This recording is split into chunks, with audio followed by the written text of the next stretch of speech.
Mr. Wiggly was a rabbit who lived in the forest. All the other animals liked him because not only was he a big, furry, happy, well-adjusted, socially conscious, politically correct, carrot-eating kind of guy, he also made candy.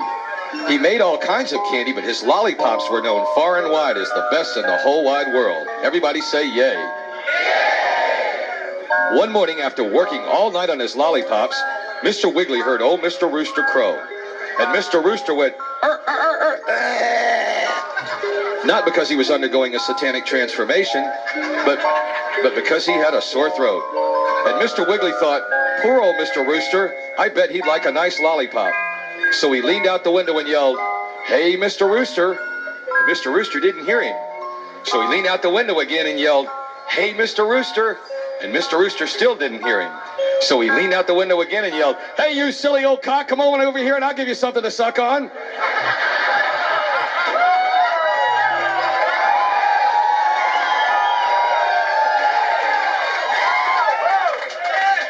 And Mr. Rooster heard him. And he turned around and said, "Hey, blow me down." Sorry, I had to turn the page. All right. I'm sorry, Scott. Sorry.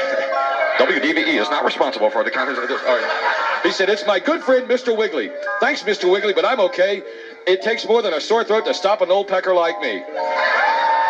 So Mr. Wiggly got up, and since it was a bright, sunshiny day, he decided to take some candy to his other animal friends. The first place he stopped was the big tree where Edna the owl lived with her two baby owls, Cain and Mabel.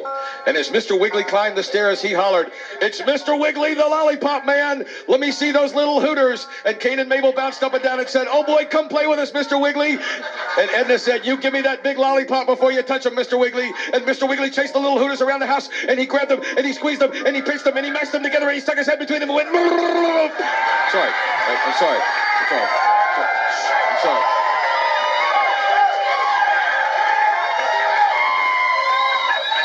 Sorry. And he said, "Well, Miss Edna, I'd love to stay and play, but I've got to go see some more of my friends." So he gave the little hooters one more squeeze, and he hopped on down the trail. He decided he was going to go see Polly Pussycat. She lived in the big bush where it was all warm and dark. Mr. Wiggly knocked on the door and said, "Hello, Miss Polly. How do you do? Mr. Wiggly's got the big lollipop for you." And even though she really wanted a lollipop, she'd been out all night at her adult kittens of catnip eaters meeting, and she was real tired and couldn't get out of the bed. So she said, "Oh, Mr. Wiggly, it's so big." Well, I lost my place. Hold on. Oh, Mr. Wiggly, it's so big of you to come by here, but I'm tired and all I want to do is lay here. Could you slide it in my crack under the door, please? Sorry, I'm going back.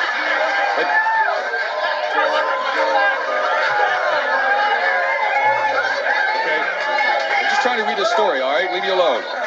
And he said, "Sure." So he pulled out the big lollipop, and it was a tight fit. So he pushed a little bit, and he shoved a little bit, and he wiggled it around a little bit. Oh, and he stuck it in, and Polly said, "Oh, it's good of you. Come on, Mr. Wiggly, give it to me harder, harder." And finally, his love lollipop plunged into her waiting passion hutch.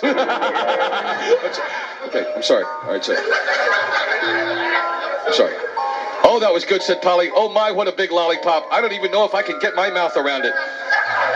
And Mr. Wiggly said, "I almost went limp from that effort. Thanks for validating my rabbit manhood." And she said, "Oh, Mr. Wiggly, I love it when you come." Wait a minute, that's my place. Oh, yeah. She said, "Oh, Mr. Wiggly, I love it when you come over to play. How'd you like to come in and lick me in a game of checkers?"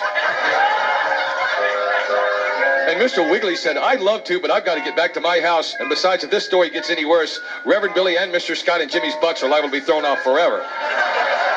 So he hopped on down the trail, and he got home just in time to watch his favorite TV talk show, Hound Dog Riviera, and his 2-hour special on dysfunctional squirrels and the nuts who love them.